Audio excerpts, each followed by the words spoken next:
欢迎来到新兴消息频道，请订阅频道，所以大家不要错过当天最热门的新闻。我们今天的时事通讯包括以下内容：赵丽颖近照震惊全网，眼角淤青真相曝光，网友这也太狠了。当37岁的赵丽颖在向阳花片场甩出那个带着破风声的耳光时，监视器后的冯小刚猛地攥紧拳头，这不是表演，是困兽撕破牢笼的嘶吼。这个被生活逼到墙角的悍妇高月香，正用最暴烈的方式宣告：温柔刀也能要人命。巨抛脸的最高境界，让亲妈都认不出。都给我听好了，老娘就是规矩。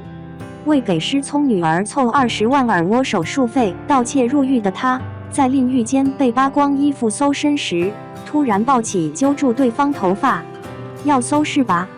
老娘让你搜个够！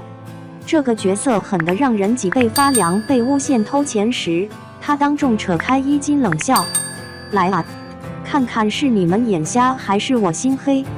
当某些演员还在用瞪眼、抿嘴三件套糊弄观众时，赵丽颖直接把演技拔到恐怖片级别。看她青筋暴起掐人脖子的镜头，我后背冷汗浸透沙发垫。那些质疑怎么请素人当女主的评论，恰恰打了整个娱乐圈的脸。好演员本该让人忘记她是明星，这哪是演戏，根本是扒了层皮又长出新血肉。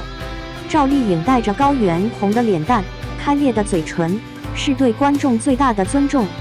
难怪有人说，她不是在演高月香，她就是高月香。别的85花忙着营销少女感，她偏要把自己碾进尘土里，直接把自己练成市井悍妇。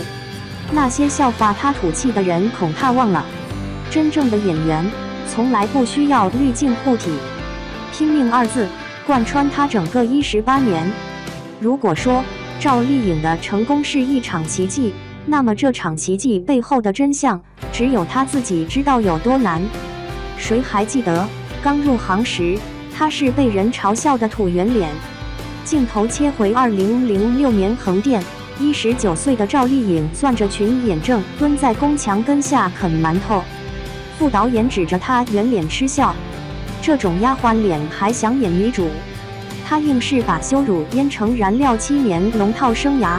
她死咬每个机会，给女主当人肉背景时偷施微表情，替身受伤她顶上演坠崖戏，甚至为5秒镜头在泥潭里泡整夜。她出生农村，非科班，没背景，刚出道时连角色都接不到，试戏被拒绝的理由千奇百怪，脸太圆，不适合当女主，气质不够高级，台词功底太差。但她就是那个不服输的人，真正的汉在骨子里。宫锁沉香坠马戏，她拒绝替身，导致腰椎永久性凸起。楚乔传沙漠戏，40度高温下真被拖行数十米。风吹半夏钢厂戏，徒手抓烧红的铁屑，烫出满手水泡。他们说我只会瞪眼，那我就把眼睛练成刀子。知否李胜明兰那记回谋杀，藏着3000小时眼神训练的血泪。他用7年时间拼到陆贞传奇女主角，才终于有了被看见的机会。他用10年时间拼到花千骨现象级爆红，证明自己能成为顶流小花。他用18年时间拼到登上大荧幕，和冯小刚、陈可辛这样的导演合作，成为实力派演员，站上奖项大满贯的领奖台。他靠的不是运气，而是日复一日的死磕和坚持。他说，别让我抓住机会，一旦有，我一定会拼命的抓住。赵丽颖的成功是拼出来的。很多人都说赵丽颖变了，她比以前更从容，更松弛，更自信了。但只有她自己知道，这种成功是怎么来的，是熬出来的，是拱出来的，是拼出来的，是忍出来的。她的同龄小花，有人靠拼爹，有人靠背景，有人靠流量，而她什么都没有，只有一股死磕到底的狠劲。别人去夜店，她在练台词；别人忙着谈恋爱，她在琢磨演技。别人享受流量，她靠作品硬刚。她曾经在冬天的湖里泡到嘴唇发紫，也曾在片场被马摔下来，却依旧爬起来继续演戏。她的身体上至今还有不少旧伤，但她不抱怨，不诉苦，只默默前行。网友感叹：赵丽颖真的是自己拼出来的。一个女人最大的底气是自己成就自己。赵丽颖的成功是所有普通女孩的励志范本。她没有天生的好命，没有家世背景，没有人脉开路，只有一股狠劲。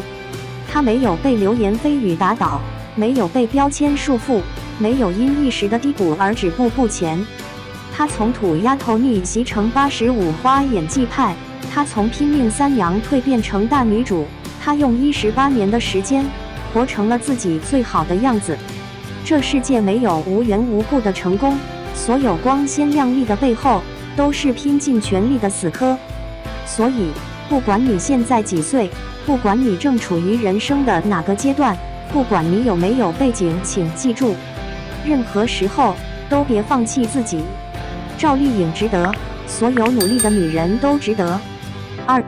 赵丽颖素颜飙戏震撼清明档，出狱不是终点，偏见才是牢笼。当全网还在热议女性如何平衡事业与家庭时，冯小刚带着赵丽颖和她的犯罪姐妹团杀疯了。3月3日，电影《向阳花》官宣定档4月4日清明，释出的《别惹我》海报直接封神。赵丽颖顶着一头枯草般短发，嘴角带伤，眼神却亮得骇人。身后4个姐妹或攥紧扳手，或脚踩高跟，把和命运死磕到底写在每道皱纹里，这哪是宣传照？分明是向生活宣战的檄文。冯小刚的赌局，用5个坏女人撕开社会疮疤。19年前，冯小刚把选秀舞台上的赵丽颖领进娱乐圈；19年后，他亲手砸碎她的收视女王光环。片中赵丽颖饰演的高月香，因过失杀人入狱10年，出狱后送外卖被投诉，摆地摊遭驱逐，甚至被亲生女儿骂杀人犯。这个满身是刺的角色，恰恰是万千刑事女性的缩影。她们拼命想重生，社会却只记得她们的案底。冯小刚这次玩的是刀尖上跳舞，让观众爱上问题女性。姐妹团里有骗保舅母的会计绰咪式，为弟顶罪的舞女程潇氏，全员皆非完美受害者。但正是这些道德模糊的角色，揭开了最血淋淋的真相。当生存成为奢望，清白只是特权者的游戏。有场戏让监制张国立看后沉默良久。赵丽颖在菜市场被当众扒衣验明正身，她起初疯狂挣扎，最终瘫倒在的任人拍摄，眼里透出的不是羞耻，而是对人性之恶的绝望。赵丽颖的狠人哲学，观众需要疼痛感。流量明星不敢让粉丝看见毛孔，但真正的演员必须扯掉滤镜。赵丽颖在片场这句话成了她颠覆表演的最佳注脚。为演出高月香长期营养不良的状态，她连续2周每天只吃1顿水煮菜。面对女儿质问为什么不去死的重场戏，她要求对手演员真打耳光，10条拍完半张脸已肿到无法上镜。这种自毁式表演换来的是教科书级感染力。预告片中，她蜷缩在桥洞下啃冷馒头时，吞咽声里都带着哽咽，被网友称为2025开年第一哭戏。清明档王炸预定的3重底气：1. 题材稀缺性，国内首部聚焦女性刑事人员的商业片，填补市场空白。2. 情绪引爆点，直击前科骑士、单身妈妈混境等热搜体制话题。3. 主创公信力，冯小刚现实主义功底加赵丽颖转型野心，形成品质双保险。当前影片相关话题播放量已破3亿，一条向阳花女子图鉴的2创视频获赞386万，评论区变成大型现实故事会。我妈出狱后做了8年保洁，上周终于敢参加家长会，感谢这部电影让社会看见我们不是怪物。或许正如海报上那句豁出去，活下来像杨花要证明的从来不是完美受害者值得同情，而是每个拼命活着的人都该被尊重。4月4日，这场关于偏见与尊严的战役，等你入场见证。